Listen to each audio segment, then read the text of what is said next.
नमस्कार बच्चों, कैसे हो? मैं आपका सी एस अक्षय। बहुत सारे बच्चों के सवाल थे सर। यूएस के जो प्रेसिडेंट है डोनाल्ड ट्रम्प, इन्होंने अभी बहुत सारे चेंजेस किए, बहुत सारे डिसीजन पास किए। तो सबसे मेजर दो डिसीजन है जो आपके स्टडी में बहुत इंपॉर्टेंट है। तो सबसे पहला फर्स्ट डिसीजन है कि यूएस ने डिसाइड किया है कि वो वर्ल्ड हेल्थ ऑर्गेनाइजेशन, जो एक इंटरनेशनल ऑर्गेनाइजेशन है, वर्ल्ड हेल्थ ऑर्गेनाइजेशन, जिसे अपन WHO भी कहते हैं, तो इससे यूएस विड्रॉ करने वाला है। अभी अगर यूएस ने विड्रॉ किया डब्ल्यूएचओ से, तो उसका इम्पैक्ट क्या होगा और क्यों यूएस विड्रॉ करना चाहता है, उसके पीछे रीजन क्या है, तो ये अपने को पढ़ना बहुत पड़ेगा। फिर सेकंड जो आता है, सबसे इंपॉर्टेंट डिसीजन पास किया यूएस ने, वो है कि वो पेरिस एग्रीमेंट से विड्रॉ कर दिया उन्होंने।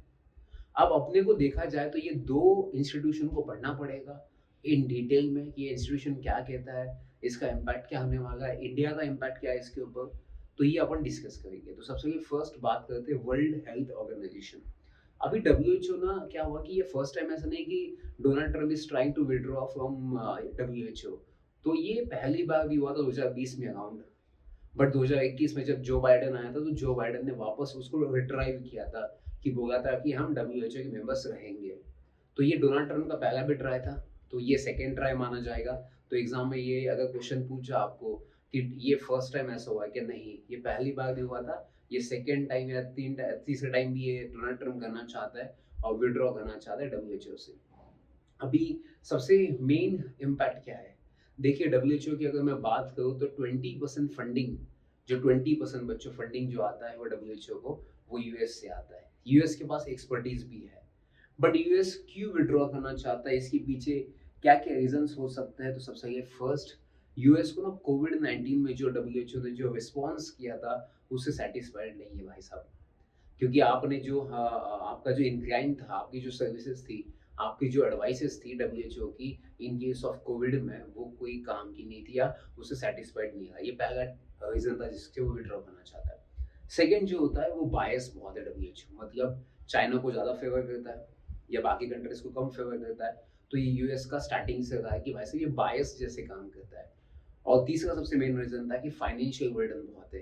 मतलब आप देखिए, हर साल इनको कम से कम 100 से 122 बिलियन देना पड़ता है हर साल, एज़ अ कंट्रीब्यूशन देना पड़ता है। तो भाई साहब, अगर आप हर साल 100 बिलियन से लेके 122 बिलियन तक, मिलियन तक बात करो, सॉरी बिलियन नहीं, मिलियन की बात करो, हर साल आप इतना दोगे, तो आपको मतलब रिटर्न में कुछ तो कुछ अच्छा सर्विसेज होना चाहिए। तो ये 3 थे। सबसे पहले फर्स्ट कोविड-19, दूसरा बायस एंड तीसरा फंडिंग बर्डन। तो ये 3 रीज़न थे जिसकी वजह से यूएस चाहता है कि विथड्रॉ करना चाहता है। अब इसका इम्पैक्ट मैंने बता दिया, 20% फंडिंग के ऊपर इम्पैक्ट होगा। दूसरा जो होगा बच्चों, वो याद रखना, वो जो एक्सपर्टीज़ है, वो एक्सपर्टीज़ अभी नहीं मिलेगी आपको डब्ल्यूएचओ के अंडर। तो ये 2-3 इम्पैक्ट थे जो हो सकते हैं। अब सबसे बड़ा हार्म किसको होगा? जो लीस्ट डेवलप्ड कंट्रीज़ है, उनको हार्म हो सकता है। जो रीजनल ट्रेड बैलेंस था, उसके ऊपर इम्पैक्ट हो सकता है। अभी आपको पता है यूएस बहुत सारे टैक्सेस को इम्पोज़ करना चाहता है इन केस ऑफ इम्पोर्ट्स। अगर इम्पोर्ट्स के ऊपर टैक्स बढ़ा दिया, तो आपको पता है इंडिया से इम्पोर्ट का मतलब इंडिया जो एक्सपोर्ट करेगा यूएस को, वो अगर कम हो जाएगा, बिकॉज़ ऑब्वियस बात है, अगर अपन कुछ भी चीज़ एक्सपोर्ट करेंगे यूएस को एंड उसके ऊपर टैक्स बढ़ा दिया यूएस ने, तो इसका मतलब अपना जो गुड्स वो महँगा हो जाएगा वहाँ पे। तो अपना सेल भी कम हो जाएगा। अगर अपना सेल हो जाएगा, तो अपने इंडिया में उस गुड्स का प्राइस बहुत कम हो जाएगा, क्योंकि सप्लाई इंडिया में ही बढ़ जाएगा। तो ये बहुत बड़ा इम्पैक्ट हो सकता है अगर सप्लाई के ऊपर इफ़ेक्ट हुआ तो।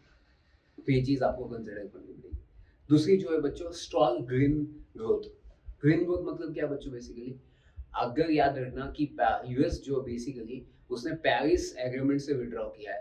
अब पेरिस एग्रीमेंट किसकी बात करता है? बेसिकली कन्वेंशन साइन किया था 196 कंट्री ने 2015 में, कि उनका जो टेम्परेचर था, ग्लोबल टेम्परेचर, वो 2 पॉइंट सेल्सियस के नीचे होना चाहिए था, तो 1.5 के बीच में होना चाहिए था। बट ये जो इसके लिए बहुत सारे रिस्ट्रिक्शन डाले गए थे कि जो मैन्युफैक्चरिंग इंडस्ट्री है, जो कार्स बनाती है, ऑटोमोबाइल इंडस्ट्रीज है, उसके ऊपर बहुत ज़्यादा रिस्ट्रिक्शन डाले गए थे।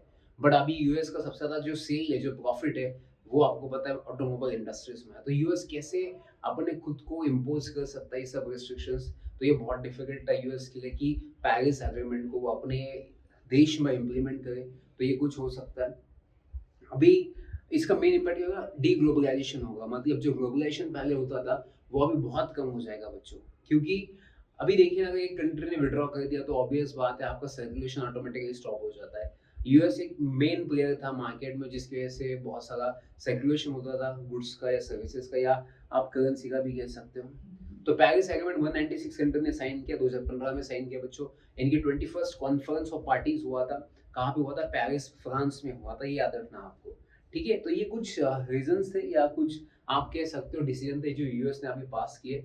तो इसका इम्पैक्ट इंडिया के ऊपर भी होने वाला है। आपको पता है अभी रिसेंटली आपने आज की भी न्यूज़ है कि जो गोल्ड की प्राइस है वो बहुत बढ़ चुकी है, मतलब इन्होंने अराउंड 80,000 को भी टच कर लिया।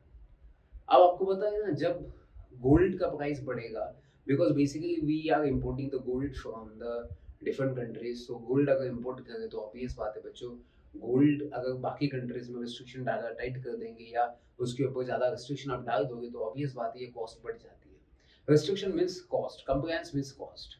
जितना आप कंप्लायंस बढ़ाओगे, जितना आप टैक्स बढ़ाओगे, उतना कॉस्ट बढ़ेगा, और जितना कॉस्ट बढ़ेगा ऑब्वियस बात है उतना उस गुड्स का प्राइस बढ़ेगा। तो यूएस ने जो डिसीजन पास किया डोनाल्ड ट्रम्प ने, तो ये बहुत इफेक्ट करने वाले हैं और आने वाले दिनों में इसका इम्पैक्ट बहुत बड़ा होने वाला है बिजनेस पे। तो इसकी मैंने एक पीपीटी बनाई शानदार, इसके साथ में एमसीक्यू भी सॉल्व किए। अब देखिए, अगर एग्जाम के पॉइंट ऑफ व्यू से आप पढ़ना चाहते हो कि सर इस टॉपिक को हमने कैसे पढ़ना चाहिए, बहुत सारे बच्चे इस टॉपिक को लेकर 50-50, 60-60 पेजेस लिखते बैठते हैं और बहुत सारा रिसर्च करते हैं। मैं कहूँ कि आपको इतना कुछ करने की जरूरत नहीं है। सिंपल से आपको क्या करना है बच्चों, नोट्स बनाने हैं। नोट्स मतलब जैसे फॉर एग्जाम्पल इंडिया यूएस का रिलेशनशिप क्या था, या पहला एग्रीमेंट कब साइन किया गया था, उस टाइम पे यूएस का प्रेसिडेंट कौन था, या इंडिया का प्राइम मिनिस्टर कौन था। अब ये लिख सकते हो। उसके बाद अभी तक इंडिया यूएस ने कौन से इंपॉर्टेंट एग्रीमेंट साइन किए वो आप देख सकते हो। प्लस यूएस ने जो विड्रॉ किया है डब्ल्यूएचओ, उसके रीजंस क्या है, उसका इम्पैक्ट क्या है। यूएस ने पेरिस एग्रीमेंट से विड्रॉ किया, तो पेरिस एग्रीमेंट कब साइन किया, कौन से साल में साइन किया, या उसके पार्टीज कितने हैं, टोटल 196 है, ये कौन सी कॉन्फ्रेंस कहाँ पे हुई थी, ये भी क्वेश्चन में आ सकता है। तो इसका टारगेट क्या है, एजेंडा क्या है, ये आपके एग्जाम के पॉइंट ऑफ व्यू से आपको पढ़ना पड़ेगा। तो अगर आप ऐसे एकदम सिस्टमेटिकली पढ़ोगे, जो मैंने आपको एक जस्ट आइडिया बताया, तो आपका डेफिनेटली जीके करंट अफेयर्स में कोई दिक्कत नहीं आएगा। Because examiner is always incline to conceptual clarity कि विड्रॉ करने से इम्पैक्ट क्या होगा, which of the following statements is true, which of the following statements is false. ये बेसिकली ज़्यादातर क्वेश्चन आने के चांसेस ज़्यादा है। बाकी अगर आप कहोगे कि फैक्चुअल जो डेटा होगा बहुत कम होगा, मतलब आप सोचिए 5 में से एक क्वेश्चन स्टैटिक पार्ट पे होगा इन केस ऑफ क्लैट, कैसा कोई पूछेगा आपको, बाकी 4 क्वेश्चंस कंसेप्चुअल क्लैरिटी भी होंगे कि इसका इम्पैक्ट, इसका जो कॉन्सिक्वेंस क्या होगा, तो ये आपको पढ़ना पड़ेगा। ठीक है बच्चों, ऐसे नए नए टॉपिक जितने आएंगे, तो आपको अगर लगता है कि कोई टॉपिक है जो डिस्कस करना चाहिए, तो आप मुझे कमेंट बॉक्स में मैसेज कीजिए, हम वो टॉपिक आपके साथ डिस्कस करेंगे। एंड कल लंच आपके साथ हमेशा है from the starting. Thank you so much.